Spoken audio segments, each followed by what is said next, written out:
First, let's return to that breaking news this evening that Lord Peter Mandelson has resigned from the Labour Party, saying he doesn't wish to cause further embarrassment over his links to Jeffrey Epstein. Shame it's not Keir Starmer as well. Tonight, Mandelson insists he's done nothing unlawful, and the Prime Minister has also previously said he would never have appointed Mandelson as the ambassador to the US in the first place if he'd known the full extent of his relationship with Jeffrey Epstein.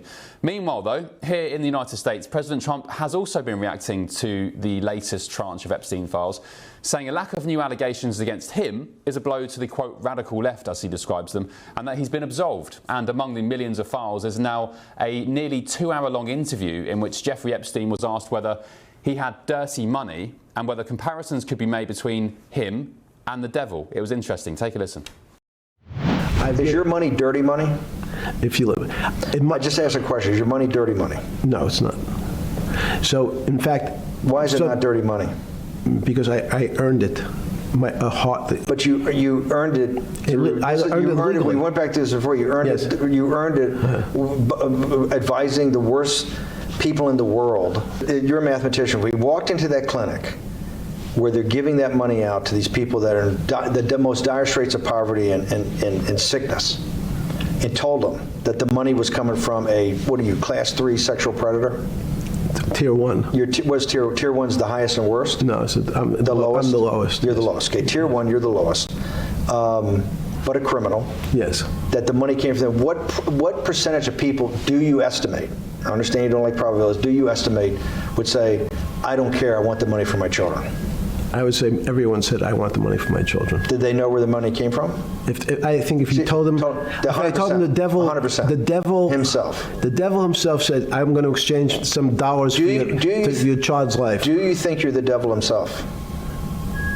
No, but I do have a good mirror. It's a serious question. Sorry. Do you think you're the devil himself? I don't know. Why would you say that?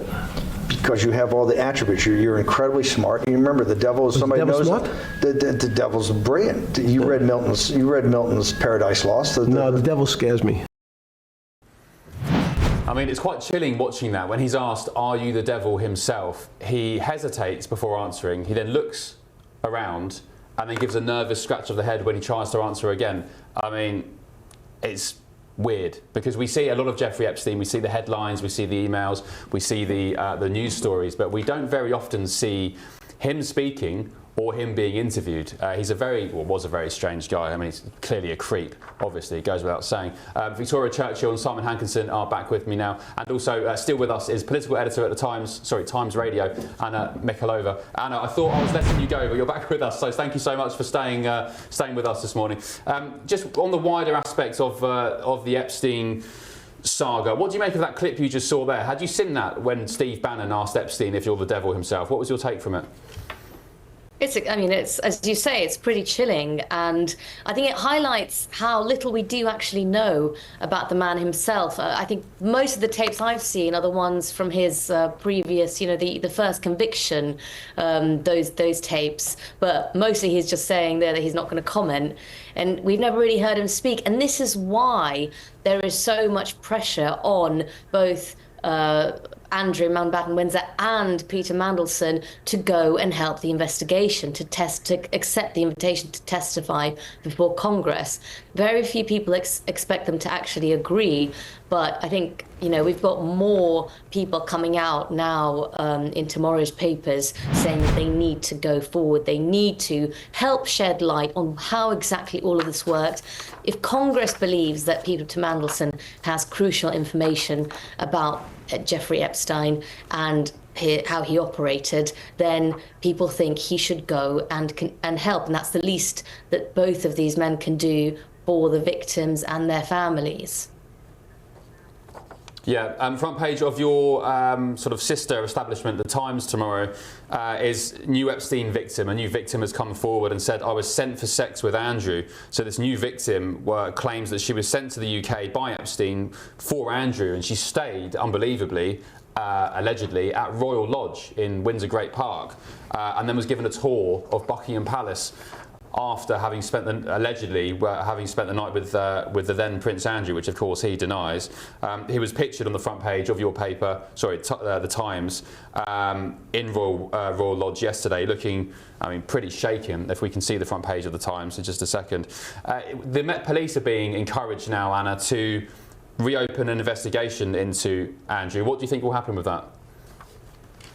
Well, we wait and see. I think the police usually are very hesitant to reopen investigations. They tend to say if they've looked into something, they tend not to reopen those. But, you know, there's a lot of political pressure now. I was in China with the Prime Minister, and he made clear that he thinks that Andrew should go and help out in the, he should go and testify. So obviously the Prime Minister did not comment on the police and whether they should reopen the investigation, but it's clear by him saying that the victims should be the priority here and that Andrew should go and help how he can. That again will only pile further pressure to look at this in more detail. Okay. Simon, what's your take on the wider Epstein scandal? The documents keep coming. Why didn't the DOJ just release these all at once? What's the thinking there? There were millions of documents and videos, and they were saying that they wanted to protect any potential victims. They didn't want to release the names of any of the women who were involved. They're obviously concerned with people's reputations. So they went through it, but probably not with a fine enough tooth comb, because apparently there were some documents released where the name is redacted in document 1, but not redacted in document 3, and people can see between the lines. So that was the reason why they delayed it. There was just too much to go through. And just on President Trump, he says he's been absolved with this latest release. I mean, one email I saw relating to Trump from Epstein to somebody said that Trump either refused or didn't have any massages at Epstein's place. I mean, I think it's starting to look better and better for Trump. I mean, you saw that picture. I still can't get out of my head of Mandelson in those, banana slings. What is that about? Is that a business meeting? I mean, I just want to know the context to that. But there's no photo of Trump. So if nothing has come out about him now, then I sincerely doubt whether there's much there. So. Yeah, and also, who was going around? We discussed this last night briefly, Victoria. Who was going around taking pictures of Mandelson in his pants and his Y fronts, and Andrew on the floor with somebody laying down? Did those people, Mandelson, not think it was weird someone was going around with a camera? That's a good question. Maybe it was a secret camera. Well, I don't know if it was a secret camera. Some of them, people looked like they were very aware that picture is being taken. I mean, obviously, I know that we see Ghislaine Maxwell in a lot of the pictures, but I think it might have been her in a lot of those situations. If we look at some of the other pictures that come out, it seemed like she was very much partaking in whatever interesting activities were going on, so I would not be surprised if that was her. And also going back to Congress, Ghislaine has also been requested to provide testimony by the House Oversight Committee later on this month, and actually just about a week on February 9th. They're saying she might plead the fifth, or in consultations with the attorney she might not say anything, but she also might say something. So that'll be a sort of a very interesting week in Congress if they can get Ghislaine to talk about anything. Yeah, I'm sure Ghislaine knows a lot more than anybody else. She knows where the bodies are buried, maybe quite literally. Literally, or maybe quite literally. It wouldn't surprise me. Anna, before I let you go, what's your assessment of President Trump? Has he been absolved in all this? My argument's always been, Anna, that they tried to impeach the guy, they tried to jail him, they debanked him, they tried to close his businesses. I mean, you could argue they, whoever they are, tried to kill him twice as well. So if there was anything really pivotal on Trump, it would have come out by now, no? But what's your take? Well, I think, we've had 3 million documents just released, and obviously people will be looking at them with a fine-tooth comb. But as you say, so far, since Friday, there have been no more photos or anything particularly incriminating. Obviously, there will always be people who start to suspect the worst and say that that's been redacted, political pressure's been put on the DOJ somehow, that they've been covered up. But, that's always going to happen. And I think in terms of Donald Trump's position, it certainly hasn't been weakened by all of this, and it hasn't had the impact to his base that some thought and hoped it would. Okay, great stuff, Anna. Thank you very much. That's Anna Mihalova, the political editor at Times Radio. Let's go live now to Tiffany Brannan, who is the host of the very great Tiffany Marie Brannan Show. Tiffany, hello. Thanks for your company this morning. Let's talk about Trump, shall we? Has he been absolved? Is he clear? I absolutely think so. I think that this is just yet further proof that, you know, as you and I have discussed before, that there is nothing in those files to be found. The reality is that if there was, it would have come out under the Biden-Harris administration. It would have been the best campaign fodder of all time for Kamala Harris to win, you know, the election in 2024. It would have been plastered on Times Square. You would have seen it every possible news source around the world. But to see that they have millions and millions of pages of documents that have come forth, and, you know, as you guys have just said, it's so difficult to go through all this and go line by line, and also to protect the victims. And what the DOJ, I think, is really trying to do is fight against people that have Trump derangement syndrome while also protecting the victims, because we do have to remember that there are victims involved in this horrific case, and that the files contain a lot of horrible real crimes, but also there's a lot of crap in there that should never have been in there, that was just, you know, added in case of emergency, or possibly by people that were just collecting a ton of evidence that has nothing to do with the actual case. Yeah, that picture we just showed there of President Trump with a load of women and the faces redacted.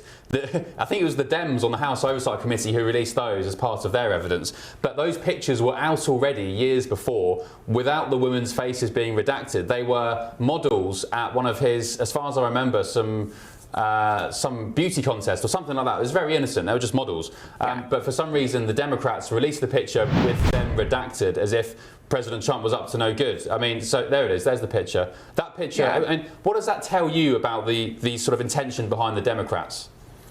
Well, here's a fun little tidbit. My sister was actually Miss Arizona USA when Trump owned the Miss United States, or the Miss USA pageant. And so she actually was there, you know, front and center when he was still owning the pageant. So there are, I mean, thousands of photos of him with young, eager contestants, because to get a photo with him was like getting a photo with the big boss. It was a really big deal. This is the guy that owned the potential, you know, for your future. You got an internship. He was so wonderful to all the Miss USA contestants, and I can say that from very personal, up close experience. So there are going to be thousands and thousands of pictures of him out there like that. And the fact that the Dems are so seedy and are so intentionally malicious and full of really snake venom with their TDS, that they have to go out and black out photos that are readily available on the internet of girls that were proud to have their photos taken with, you know, the president of the owner of the organization, is just ludicrous, and shows the lengths that they will go to further this narrative. Tiffany, thank you so much. I love speaking to you. We'll catch up soon, hopefully. That's Tiffany Brannan, host of the Tiffany Marie Brannan Show. Thank you, Tiffany.